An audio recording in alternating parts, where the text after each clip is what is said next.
కుళ్ళు కుతంత్రాలు, కుట్రలు, తప్పుడు ప్రచారాలు, ఇంట్లోనే పోటాపోటీ, ఒకని మీద ఒకనికి నమ్మకం లేదు. వాడిని చూస్తే వీడు, వీడిని చూస్తే వాడిని నమ్మడు. వాడో గుంపు, వీడో గుంపు. ఈ గుంపులలో గిల్లి కజ్జాలు. మన కన్నెపల్లి కోయిండు, మేడిగడ్డల నీళ్లు నింపండి, కన్నెపల్లి ఎత్తండి అని. అరే బుర్రత కూడా, ఒకవేళ మేడిగడ్డల గేట్లు దించి నీళ్లు నిలబెడితే మేడిగడ్డ ఇప్పటికే కుంగిపోయింది. రేపు తెగిపోతే భద్రాచలం రాముడే ఉండర్రా.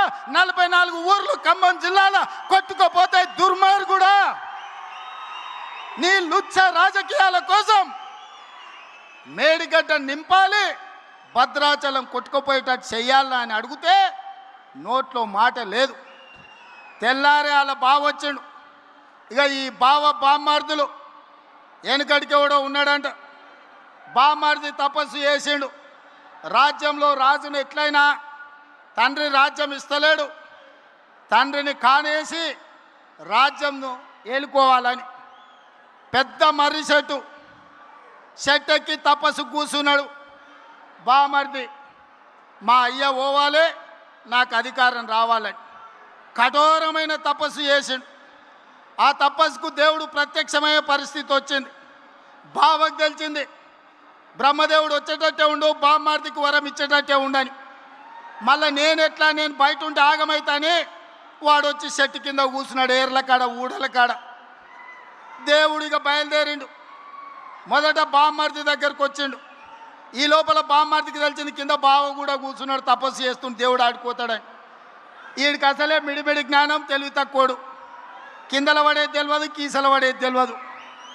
అందుకే దేవుడు రాగానే ఆలోచన చేసిండు, ఏం అడిగినా మా బావగాడు తెలివి కల్లోడు ఎక్కువ అడుగుతాడేమని. స్వామి వస్తే వచ్చినావు కానీ ఓ పని చేయి, నాకు వరం ఇవ్వాలంటే నాదో కన్ను ఓడు అని అన్నాడట. అదేంటంటే నేను మళ్ళీ చెప్తా కానీ స్వామి నువ్వు అయితే మొదలు కన్ను ఓడు అని.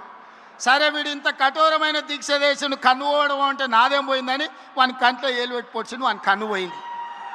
కిందికి బావ దగ్గరకు వచ్చిండు, మరి నీ సంగతి చెప్పని. వాడు అనుకున్నాడు మా బామ్మార్ది గాడు ఏమేమి అడిగిండో నాకు తెలియదు, ఓ పని చేయి స్వామి, మా బామ్మార్ది అడిగిన దానికి నాకు డబల్ అని అడిగిండంట.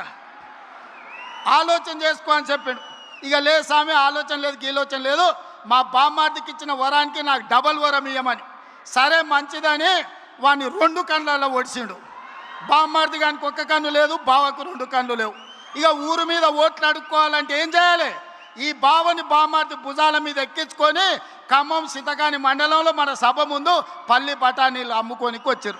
ఇది బామ్మార్దుల స్టోరీ. బావెవడో మీకు తెలుసు కదా, తాటి చెత్త అంత పెరిగిండు కానీ తలకాయలో చింతకాయ అంత కూడా తెలియలేదు. బామ్మార్ది ఎవడో మీకు తెలుసు కదా, సోంబేరిగాడు. సాయంత్రం అయితే పప్పులు, పొద్దుటిపూట పోతే గప్పు పనులు. ఇంతకు మించే మనం చేసిండా? వీళ్ళు కాంగ్రెస్ను ఓడిస్తాం, కాంగ్రెసే రేవంత్ రెడ్డి సర్వే చేసుకుంటే మేం గెలుస్తున్నామని వచ్చిందని మాట్లాడుతున్నాం. అన్నం తినేటోడు ఎవడన్నా ఎన్నికలు ఎన్నడుంటాయో తెలియకుండా, ఎవడు పోటీ చేస్తాడో తెలియకుండా, ఏ రిజర్వేషన్ ఉంటుందో తెలియకుండా, ఎన్ని సీట్లు పెరుగుతాయో తెలియకుండా, ఎన్నికలలో ఏం చెప్తామో తెలియకుండా ఎన్నికల సర్వేలు చేసి ఎవడు గెలుస్తాడో నిర్ణయిస్తాడంట. జూబ్లీహిల్స్లో గిట్లనే చెప్పిండు, సర్వే చేసినాం గెలుస్తున్నాం, ఇది రెఫరెండం అని. ఏమైంది? జూబ్లీహిల్స్లో బండకేసి కొట్టిండ్రు. ఇగో గీనే నవీన్ యాదవ్ ఉన్నాడు, 25,000 ఓట్లతో గెలిచి.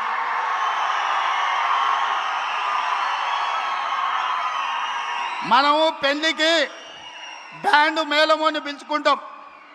బ్యాండ్ మేళమోడు మనం ఏదో అడిగితే గదే దరువు వాయిస్తాడు.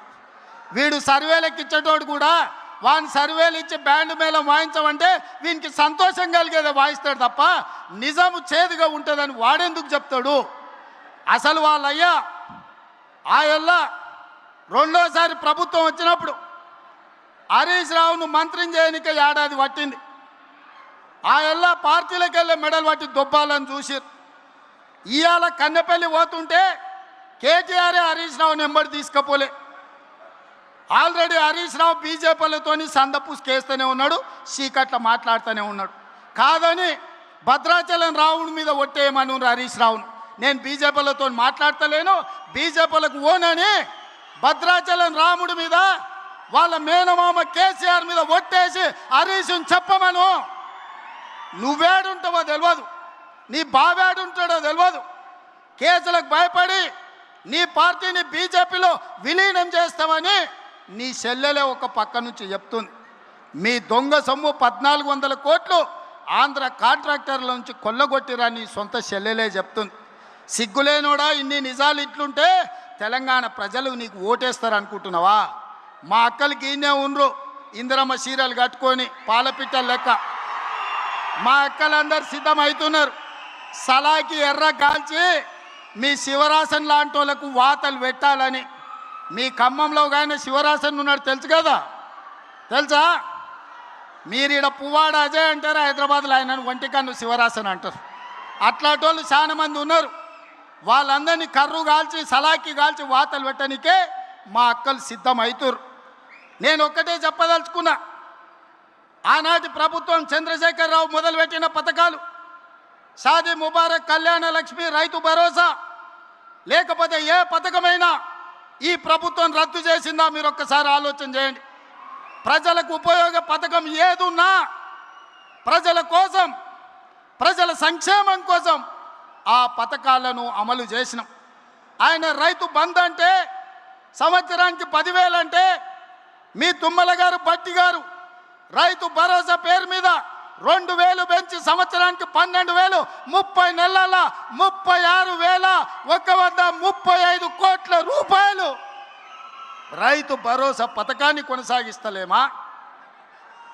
ఆనాడు డబుల్ బెడ్రూమ్ ఇళ్ళని ఆనా పిల్లల కోట శ్రీనివాసరావు కథలు చెప్పినట్టు కోడిని పైన కట్టి సద్దన్నం కింద తింటే, ఈ డబుల్ బెడ్రూమ్ జోల్ని చెప్పి మనల్ని మోసం చేస్తే, మీ అభిమాన నాయకుడు పొంగులేటి శ్రీనివాసరెడ్డి ఇందిరమ్మ ఇండ్లు మొదటి విడత 4.5 లక్షలు, రెండో విడత 2.5 లక్షలు, 7 లక్షల ఇండ్లు కట్టి మీ ఖమ్మం జిల్లాలోనే గిరిజన సోదరుల మధ్యన గృహ ప్రవేశాలు చేసింది నేను కాదా?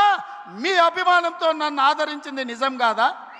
సన్న బియ్యం భద్రాచలంలో పాయలం వెంకటేశ్వర గారి కాన్స్టిట్యున్సీలో గిరిజనుడి ఇంట్లో సన్న బియ్యంతో బుక్కెడు బువ్వ నేను వచ్చి తినిపోలేదా? ఈ పథకాలన్నీ లేవా? ఆనాడు వాళ్ళు రేషన్ కార్డులు ఇవ్వలే. ప్రతి పేదవాడికి ఈనాడు రేషన్ కార్డు ఇచ్చినాం. ప్రతి పేదవాడికి సన్న బియ్యం ఇచ్చినాం. 50 లక్షల కుటుంబాలకు 200 యూనిట్లు ఉచిత విద్యుత్ ఇచ్చినాం. పేదవాడికి 7 లక్షల ఇందిరమ్మ ఇండ్లు ఇచ్చినాం. పేదవాడికి 20,617 కోట్ల రూపాయలు రైతు రుణమాఫీ 2 లక్షల వరకు చేసినాం. ఆనాడు 1,00,000 రూపాయలు అన్నాడు, 4 విడతలు అన్నాడు, అసలు అన్నాడు, మిత్తి అన్నాడు.